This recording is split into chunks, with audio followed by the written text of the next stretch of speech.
Hey guys! After the last few days of sharing all of my Christmas tree decorating tips and tricks and videos, I thought I'd hop on today and just answer some of the questions that I've gotten from you.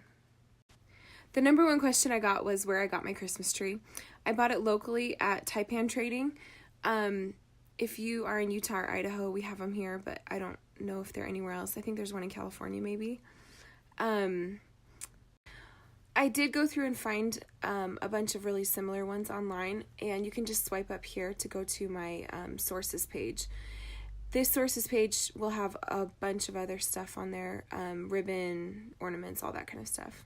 The next question I got was about how many floral picks I used in the tree, the berries and the different twigs and the branches, and I wrote that down, so let me grab it for you. Okay, do I decorate all the way around my Christmas tree? I do on that 9-foot one downstairs. I don't on this one up here because it's in a corner. And I don't decorate all the way around it in the one in my bedroom or Ella's bedroom.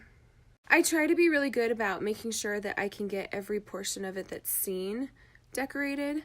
But if it's in the back corner, I don't decorate the back of it if nobody's going to see it. Do I decorate my trees differently every year? I do. I have 4 trees. I have one in my bedroom, one in my daughter's bedroom, this little one up here, and the 9-foot one downstairs. Sometimes I'll rotate the ornaments between them, and sometimes I will change out the different themes. For the most part, the tree downstairs, the 9-foot tree, stays the same.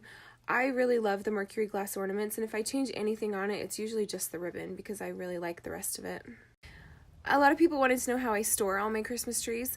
We use Christmas tree bags, and we hang them in our garage on the wall, so I will link to that in my sources page as well. Okay, how many feet of ribbon do I use in my tree? That changes pretty much every year. I would say if you're using the 4-inch wide ribbon and doing it kind of more sparsely like I showed yesterday, I would say 2 to 3 10-yard rolls. If you like a lot of ribbon, then I would say do more than that. If you like ribbon kind of more on the sparse side, you could probably get away with just 2 of the rolls. One of the biggest questions I kept getting asked was about how to flock a Christmas tree. I actually did a post on it. My tree came flocked, but I lost a lot of the flocking the first year that I stored it. So after the 2nd or 3rd year, after my 3rd year of using it, I decided to reflock it again. So I did a lot of research, and I found this one product that's actual real flocking, and it was awesome, and it made the tree look beautiful. Most of the lights on my tree had burned out too, and I always kind of wanted more lights than were on the original tree, so I restrung the whole entire tree. You can just cut off the old lights, and then I flocked over the entire tree. It's a messy process, but it's so worth it, and the result was beautiful. So if you have the option of going outside to do it, I highly recommend going outside. And although I used this on a tree that had been previously flocked, you can do this same tutorial technique on a tree that's never been flocked. So if you have a green tree right now and you want to try out flocking, this is a really great, inexpensive way to do it. Another question that I get asked a lot is if my kids help with my Christmas trees.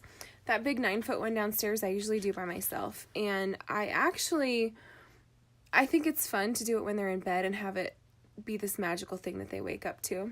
My daughter loves to decorate Christmas trees, so she has a full-size tinsel tree in her room that we decorate together. It's kind of our little thing to do. And then my sons are still pretty little. They don't really care. So my daughter helps me with hers and she helps me with the one in my room and the one upstairs. She is so creative and super fun, so she just loves to help me, and we just kind of make it our little thing to do. And I do use glass ornaments in my trees. I use other ornaments too. I probably break my ornaments more than my kids do. They tend to just leave them alone, so I've been pretty lucky there. Okay, can we see all your Christmas trees? Yes, but I haven't taken pictures of all of them yet, and I haven't even decorated all of them yet. So I'll get those up soon. Another thing was they wanted to know how I do garland. I will share a picture right after this of how I do my garland. Usually I just kind of swag it back and forth and call it good. I don't mess with it too much. I love it though. I think it's really cute. Okay, one of the biggest questions I've gotten last year and this year is how I hang my wreaths in the kitchen. I did a video last year, but I didn't save it, so I will try and get a wreath out and show you how to do it, but it's really hard to explain. Well, it's really hard to explain without showing you, so I will try and get one out and see if I can actually show you in a video again, and then it'll just make a lot of sense. A lot of people also wanted to know where to buy ribbon, floral picks, all of that. You can just swipe up here from my sources page. I've basically been adding to my branch and ornament collection for a decade now. But most of the time you can get those 40% off to 50% off, and then you can usually find a coupon for an extra 20% off your purchase. So that helps a lot too. I haven't been able to find those big oversized frosted berries this year. I wanted to add some more to my tree, so I purchased some and I frosted them myself with this cool little product. I'm going to do a tutorial on that soon and get that posted. Okay, a couple more tips that I just wanted to throw in here to answer some of the questions too. If you don't decorate your entire tree and you do use heavy glass ornaments, I highly recommend weighting down your tree on the bottom with cinder blocks. You can just put a cinder block or two on the back side and use rope to tie it to the base of the tree, and then you can just cover it right over with your tree skirt, and it will keep your tree from falling over. About, I don't know, 6 or so years ago, I had a tree fall over because I only decorated the front side with my ornaments. I didn't have a lot of glass ornaments at the time, and it totally fell over, so I would like to save you that heartache. One of the things that I wanted to mention is that flocking can be messy, especially when you're putting up your tree, decorating your tree, but then after that you don't really touch it, so there's not really a huge mess unless you bump your tree a lot. When I'm decorating, I always wear socks, and I don't put my tree skirt down until I'm completely done decorating my tree, so it's just really easy to just sweep everything up around it. I think it's worth it, but there is a mess involved if you don't really like that. But don't let me scare you either, because the mess really isn't that bad. I promise. I will link here again to that light zapper tool. If you have any trees that have lights burned out, I highly recommend buying this tool and trying to fix them before restringing your entire tree.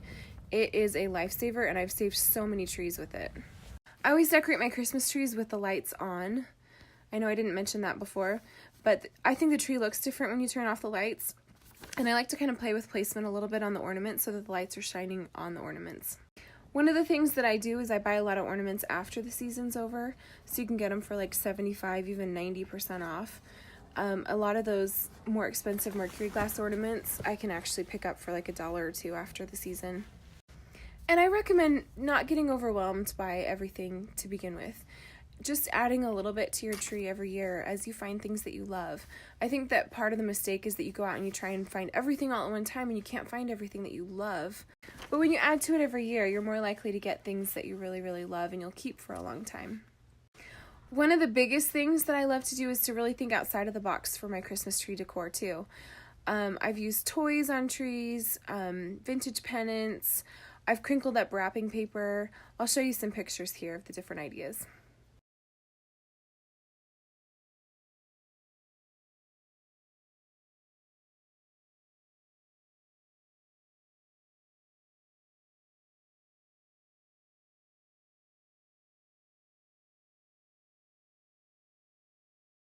And speaking of the shedding, if you tend to bump your tree at all, or you get a little bit of shedding of flocking here and there, I really love to use those Swiffer dusters and just pick up the little flurries here and there every few. And speaking of the shedding, if you tend to bump your tree at all, or you get a little bit of shedding of flocking here and there, I really love to use those Swiffer dusters and just pick up the little flurries here and there every few.